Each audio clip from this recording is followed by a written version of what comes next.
What is going on, guys? It is happy weekend, and I'm back with another video. This time, it is a killer.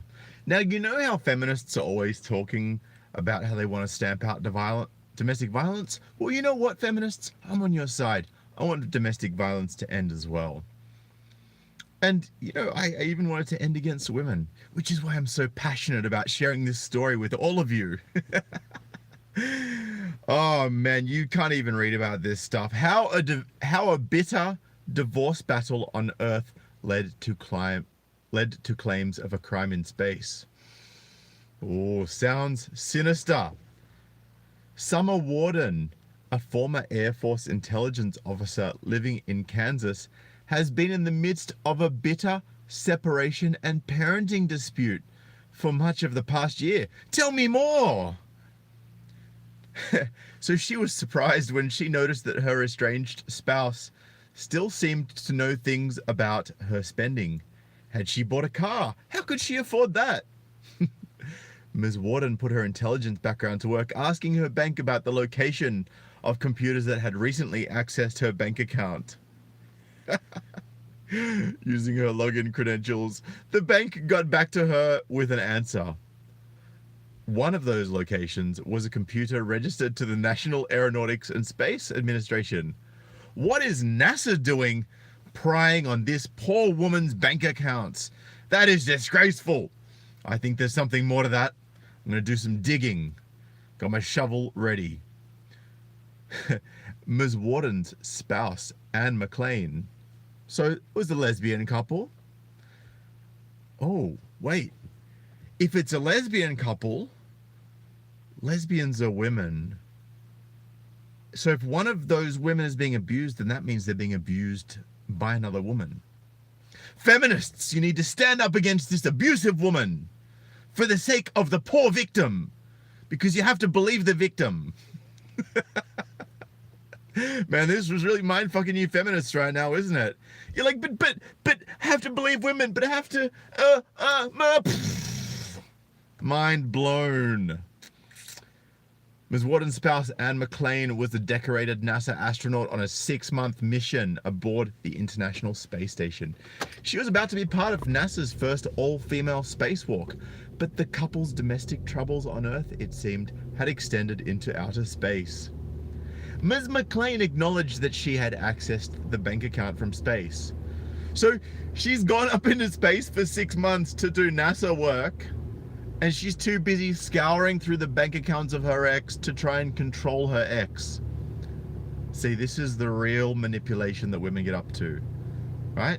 Yeah, women are violent, but they're not as strong as men, because men and women are physically different. But this is the abuse that women perpetuate on their partners. And in this case, that partner was a woman. So feminists have to stand up against the abuser for the sake of ending violence against women. So, Ms. McLean, the astronaut, acknowledged that she had accessed the bank account from space, insisting through a lawyer that she was merely shepherding the couple's still intertwined finances. Ms. Warden felt differently. She filed a complaint. Notice that keyword, felt, feelings. Feelings and facts don't go together. Just saying. Eric Zombrow says, as a former NYPD officer, I can tell you lesbian couples are violent, beat each other, and always attack each other. Well, the statistics show that, but no one wants to talk about it because that means men aren't all bad. And it's not just men doing it, but of course that's not the feminist narrative. She filed a complaint with the Federal Trade Commission, and her family lodged one with NASA's Office of Inspector General, accusing Ms. McLean of identity theft and improper access to Ms. Warden's private financial records, and rightly so, because that's exactly what happened. Investigators from the Inspector General Office have since contacted Ms. Warden and Ms. McLean, trying to get to the bottom of what may be the first allegation of criminal wrongdoing in space. So like, you've had men in space for decades and decades and decades, and they send one woman up there and all of a sudden you've got criminal activity going on up in space. Fuck's sake, they just can't help themselves. Typical feminists. I was pretty appalled that she would go that far. I knew it was not okay, Ms. Warden said.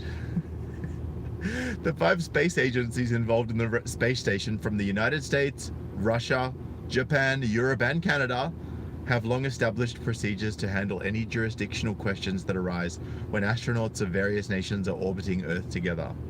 But Mark Sundahl, director of the Global Space Law Center at Cleveland State University, said he was not aware of any previous allegation of a crime committed in space. NASA officials said they were also unaware of any crimes committed on the space station. Because men don't commit crimes in space, they get shit done. Whereas you've got women snooping on the bank accounts of their ex-partner because they're upset that somehow their partner's happy without them, and that they might spend a couple of cents that this woman thinks she's entitled to. Typical feminist behavior. Ms. McLean, now back on Earth, submitted to an under oath interview with the Inspector General last week. She contends that she was merely doing what she had always done. Yeah, she'd always controlled the finances. And with Ms. Warden's permission to make sure the family's finances were in order. Well, unless you're placing the shopping orders from space, you've got nothing to do with the finances. You're in the space station. Focus on space. Don't focus on the freaking Kinder Surprise that your ex-partner's buying for your kid. It's not even your kid. It's the kid that the woman you used to live with had. Hiya. She strenuously denies that she did anything improper, said her lawyer, Rusty Harden, who added that the astronaut is, and I quote, and I wonder the tone of this statement, is totally cooperating, because there's is totally cooperating and there's is totally cooperating, which I think is more likely the case. Mr. Harden said the bank access from space was an attempt to make sure that there were sufficient funds in Ms. Warden's account to pay bills and care for the child they had been raising. Now I've put a link in the low bar to our favorite prevention of domestic violence against women organization, White Ribbon Australia. That's right, the feminist organization that thinks that they have the solution to ending violence against women once and for all. And they've provided us to a lovely link of the wheel that you may know, the power and control wheel. The power and control wheel around which government and police policy is being made, which is why men are getting arrested simply on an allegation. It's called the Duluth model. Now, a couple of the things on this Duluth model that it says that men do towards women to gain power and control over them is using coercion and threats, using intimidation, using emotional abuse. Oh, here we go. Making her feel guilty comes under emotional abuse, which would be one of the things that would happen as a result of controlling the bank account access. Playing mind games. Yep, playing mind games by saying, oh, how can you afford a new car? But I'm not going to tell you how I know you've got a new car. That's a mind game. Right? Using children, making her feel guilty about the children. Oh yeah, that sounds like part of the Duluth model right there. Using male privilege. Oh, this is a good one. She does look kind of manly. I'm not saying she's a man. You could just go check out the thumbnail because that's a picture of her right there. Using male privilege. Making all the big decisions. Sounds like the money decisions are big decisions, which is why she's still controlling it. Sounds like she's using some of that male privilege that us males don't have. Well, I guess someone's got to use it, right? Being the one to define men's and women's roles. So she's defining the man's role as the controller of the finances, which she's taken with both hands and run with. And she's basically making her partner being completely submissive. Economic abuse. Oh. Yep, this sounds like a textbook case of a man abusing a woman, although it's not a man. Ms. McLean had done the same throughout the relationship, he said, with Ms. Warden's full knowledge, apparently. That's what she claims. Ms. McLean continued using the password that she had used previously and had never heard from Ms. Warden that the account was now off limits. She added.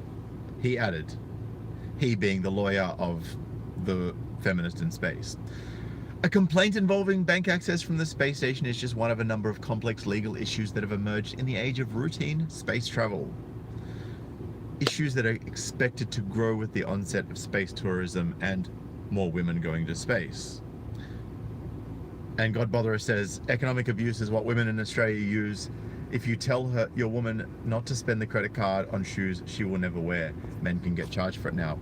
And did you guys know? So, no-fault divorce happened in 1975. That was about the same, and there were no credit cards in Australia since 1974. I actually think that this agenda, this feminist agenda, credit cards coming in aligned with no-fault divorce so women could leave and have access to credit. That's my thoughts. But I could be wrong. But I can't shake that suspicion. Let's get on with the article, shall we? In 2011, NASA organized a sting operation targeting a space engineer's widow who was looking to sell a moon rock. In 2013, a Russian satellite was damaged after colliding with debris from a satellite that China had destroyed in a 2007 missile test. In 2017, an Austrian businessman sued a space tourism company seeking to recover his deposit for a planned trip that was not progressing. Just because it's in space, it doesn't mean it's not subject to law, Mr. Sundahl said, and that's correct.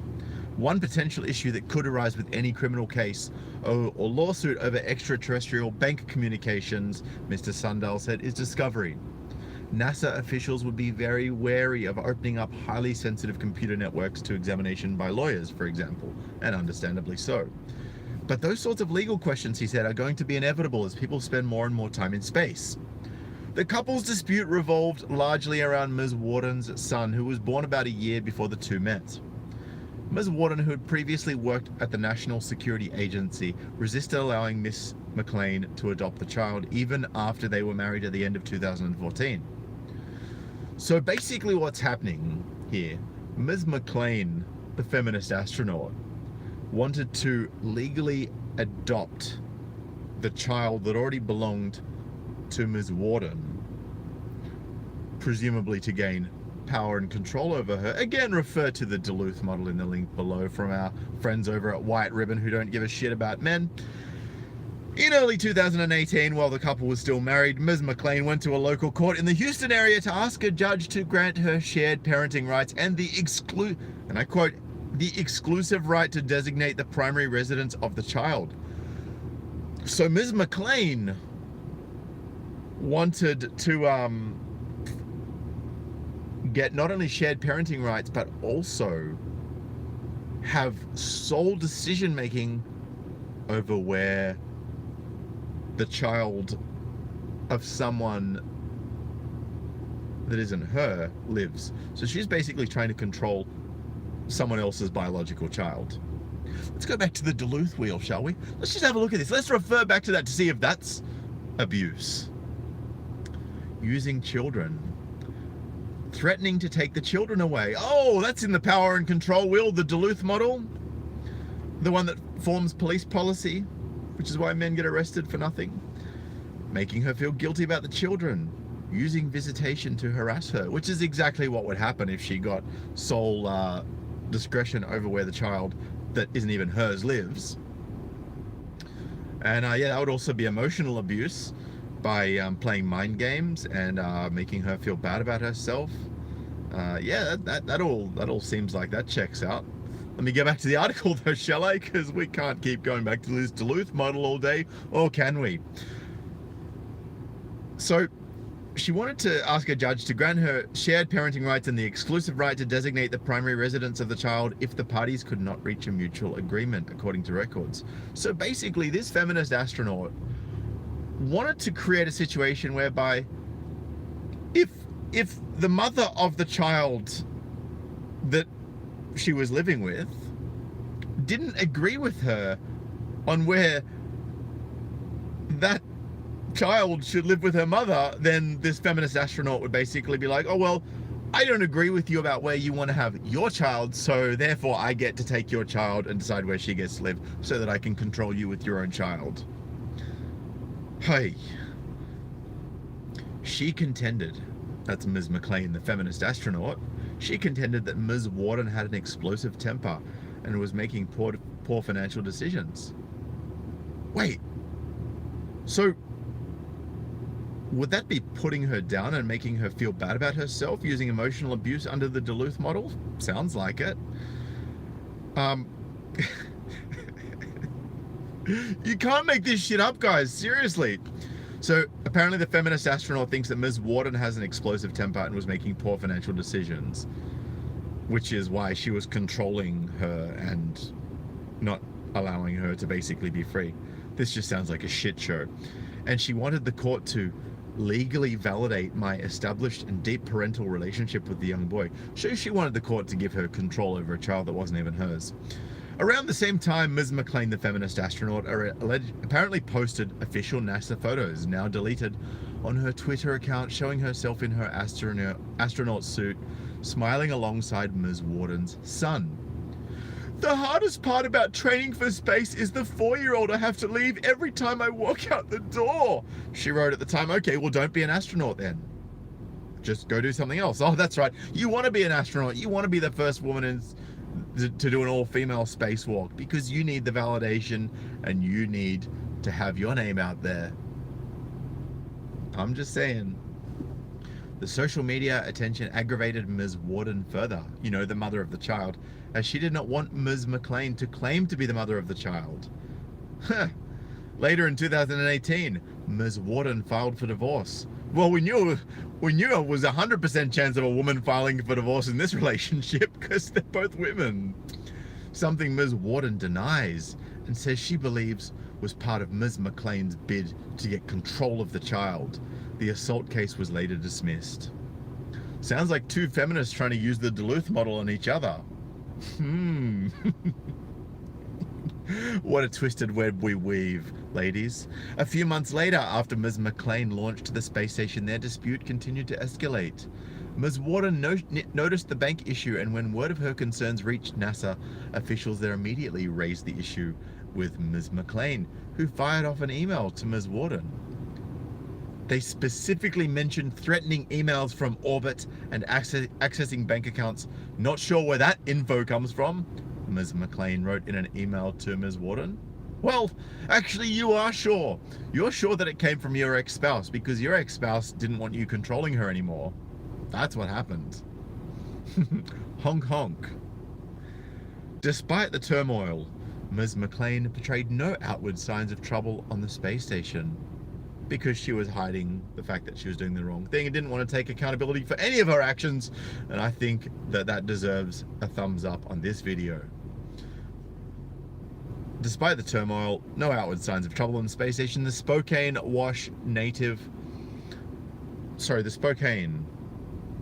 don't know what that means. Wash native was an acclaimed leader with a decorated past. A West Point graduate. Oh yes, a university graduate, of course. What a surprise that she's a feminist. Who became a commissioned army officer and flew more than 800 combat hours in Operation Iraqi Freedom before joining NASA in 2013. She remains a lieutenant colonel in the Army, and Stars and Stripes reported this week that she is on a list of candidates NASA is considering to be the first woman on the moon. In the days after Ms. McLean's email to Ms. Warden filed a complaint with the Federal Trade Commission accusing Ms. McLean of committing identity theft, though she saw no sign that anyone had moved or made use of the funds in the accounts. Ms. McLean, meanwhile, was gaining national attention for another reason. NASA was promoting the coming milestone of an all-female spacewalk, with Ms. McLean set to do work outside the space station with her fellow astronaut Christina Koch. But in a sudden switch a few days before the spacewalk, NASA scrapped Ms. McLean's role, explaining that there were not enough suits available in the two women's size. I wonder what size that was. Saturday Night Live skewered the agency with the actress Adie Bryant portraying a disappointed Ms. McLean with her dreams crushed by poor NASA planning. Well, I'm pretty sure that NASA didn't plan for her to eat like 15 pizzas a day for 3 months straight. A NASA spokeswoman, Megan Sumner, said the decision about the spacewalk was not influenced by any allegations about Ms. McLean. Ms. Sumner declined to comment about the other issues raised by Ms. Warden. In the days before Ms. McLean returned from space in June, Ms. Warden's parents sent a lengthy letter to NASA's Office of Inspector General, outlining what they described as Ms. McLean's highly calculated and manipulative campaign to win custody of the child. Because that's exactly what this feminist astronaut's strategy was. In the letter, they included the allegation of the bank account intrusion. Oh, an allegation. Oh, what a surprise.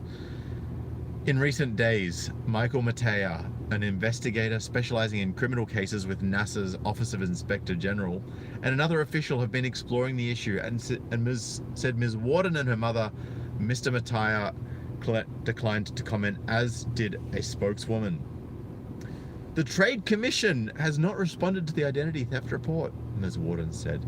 The domestic dispute. Let's just call it what it is. It's domestic abuse by feminist definition. So call a spade, call a feminist, and call a fat whale a fat whale. Second to a kind of the same thing, but I digress.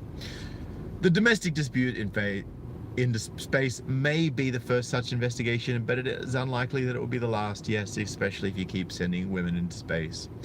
The more we go out there and spend time out there, Mr. Sundahl said, all the things we do here are going to happen in space.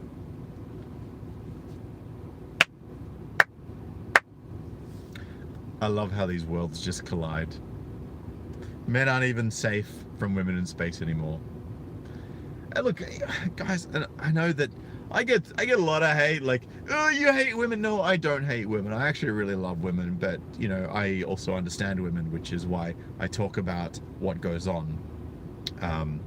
And I also don't, like, I'm kind of at the point now where female behavior that sort of spans across almost all women, because that's how they are. Just like we've got our own sets of behaviors that are typically how we are as men, and it's typically speaking neurologically and biologically predetermined that we're going to be roughly that way, right?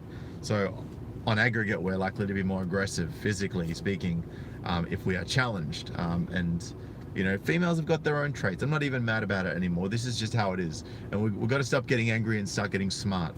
Start understanding how things are and working within the framework of that to get the best possible outcomes for everyone, especially kids. Anyway, guys, I'd love to see what you think of this video. Leave your comment below after this live video is finished. Smash the thumbs up. Please share this video with anyone that you know will get a laugh out of it on the weekend, or even a weekday if you're watching this later down the track.